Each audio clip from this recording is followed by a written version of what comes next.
8મી March દિવસે મારે award લેવા જવાનો હતો. તો મને કલેક્ટર સાહેબ ને મેં વાત કરી, ચર્ચા કરી. મેં કલેક્ટર સાહેબને જાહેરમાં કીધું કે સાહેબ તમે સ્ટેજ ઉપર તમે બુકે આપો છો,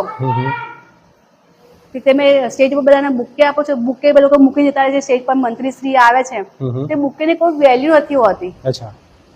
તો એ બુકે ની કોઈ વેલ્યુ નથી હોતી. તો તમે એ બુકે ની જગ્યાએ જો બહેનો જે હાથથી બનાવેલી જે વસ્તુ છે તો તમે એનીથી બહેનોનું સન્માન કરશો, એ ભાઈઓ સન્માન કરશો મહેમાનોનું, તો એના કારણે બહેનોને રોજગારી મળશે અને પ્લસ મંત્રીશ્રીના હાથમાં જશે, બહેનોની ખુશી મળશે કે મારી વસ્તુ મંત્રીશ્રીના હાથમાં ગઈ.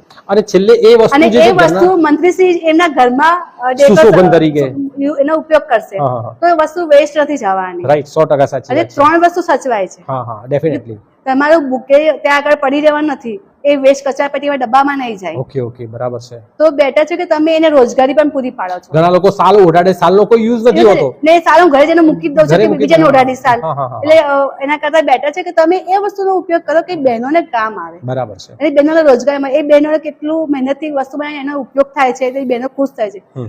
તો હમણાં જ અમને કલેક્ટર સાહેબે મારો પરિપત્ર પણ કર્યો હતો એ વખતે કે બેન 1 વર્ષ સુધી જે પણ સરકારી કાર્યક્રમ થશે તો એ કાર્યક્રમની અંદર તમારી જ વસ્તુ મીન્સ સખી મંડળની બહેનો જે વસ્તુ બનાવે છે તો એ બહેનોને વસ્તુ જ અમે મંત્રીશ્રી કે ગમે તે આવશે મહેમાનોનું એનું સ્વાગત અમે એનાથી જ કરીશું.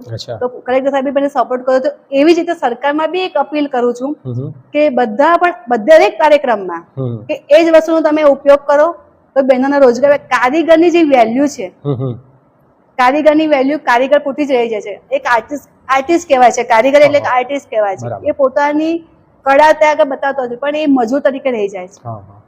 100% સાચી વાત છે. આજની વેલ્યુ એ લોકોની એટલી છે કે મજૂર જ ગણાય છે, એ કારીગર નથી ગણાતો, આર્ટિસ્ટ નથી કહેવાતો.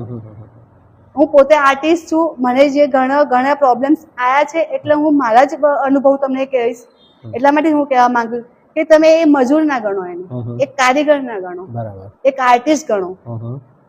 એ વસ્તુનો તમે ઉપયોગ કરો તો એ લોકોની માન સન્માન સાથે જોડવાઈ રહેશે અને એ લોકોની પ્રોડક્ટનું બી સેલિંગ થશે, એને રોજગારી મળશે, એનું ગુજરાન ચાલશે. 100% સાચી. કારણ કે 50 રૂપિયા 10 રૂપિયા કામ કરતા હોય છે, મજૂરી કરતા હોય છે. તમે મોલમાં જાઓ તો તમે શોપિંગ કરો 800, 1000, 1200, 25,000, 30,000 ની વસ્તુ મળે છે પણ એ વસ્તુથી એને કોઈ ફરક નથી પડવાનો વેચાશે કે નહીં વેચાશે, કારણ કે એ લોકોને કરોડોનો ટર્નઓવર હોય છે.